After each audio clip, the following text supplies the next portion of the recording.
Mensen op Ruiver zijn ontzettend geschrokken van een ongeval dat maandagmiddag plaatsvond op de kermis. Een plek van lol en plezier veranderde daar in een drama. Want een kindje kwam met de hand tussen de trappen en is ernstig gewond naar het ziekenhuis gebracht.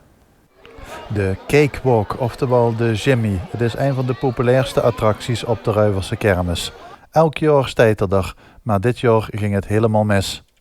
Een jongske van 6 jaar was in de attractie en kwam door nog onbekende oorzaak met de hand tussen een van de bewegende ladders. Het personeel greep gelijk in en stopte de attractie, maar het leed was al geschied.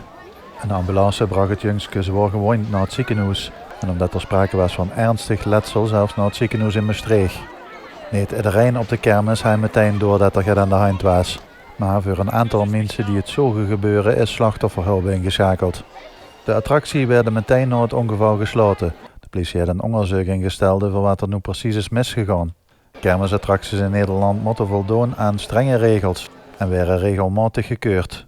Daarom is het onvoorstelbaar dat het toch nog op deze manier mis is kunnen gaan. Burgemeester van de gemeente Bezel, Petra Dassen, heeft op Facebook gereageerd op het drama. Ze sprak maandag nog de hoop uit dat alles goed zou komen met het kindje en gaf aan dat het ongeval een grote impact heeft gehad op alle betrokkenen. En dinsdagmiddag kwam er gelukkig toch nog goed nieuws. De hand van het kindje kost weer gered. Aldus de burgemeester. Zie hij dinsdag contact gehad met de ouders van het kindje. De Nederlandse Voedsel- en Warenautoriteit duidt wel nog onderzoek naar wie het zozeer kost misgaan. En zolang dat onderzoek loopt, is de attractie op de kermis in Ruiver gesloten. Een tragisch ongeval dus op de kermis van Ruiver. En immers ter veel van kermisattracties afwits, dat is onze eigen Jimmyke. Jimmy, welkom in de studio. Dankjewel, fijn dat je het mag zien. Ja, wie kan betesten hoeveel afwits van attracties? Ja, ik ben helemaal gek van pretparken en kermissen. Ik ga er ook heel veel naartoe. En dan begint ze ook heel veel op te zoeken. Dus alles wat gek is, weer bij Jimmyke. En een kermis is ontzettend gek, vooral die wilde attracties. Dus dat hoort helemaal bij mij. Ja, en dat is ook de spanning van zo'n attractie. Zonder dat er een beetje spanning in zit, is het niet leuk. Gezonde adrenaline krijgt ze. De weet wel hoe ze aan begint, maar de weet nooit welk gevoel ze krijgt. En dat vind ik wel heel erg leuk. Ja, wat is dit voor attractie in Ruiver waar dit ongeval gebeurde? De Cakewalk, kent ze die attractie? Ja, dus, in Nederland doen ze een soort een lunapark. Bij ons staat echt zo'n attractie hoe ze van allemaal doen. Met loopbanden en trappen en glijbanen. Eigenlijk een heel leuke attractie. Maar ja, goed, jammer is het gisteren misgegaan. Op kermissen zijn er natuurlijk ook controles. Hè? Weet u daar ook vanaf? Van werden attracties gecontroleerd of ze wel veilig zijn? Ja, de grote wilde attracties, de trail rides, die worden echt gecontroleerd. Dus er wordt de beur nog extra aangeduwd.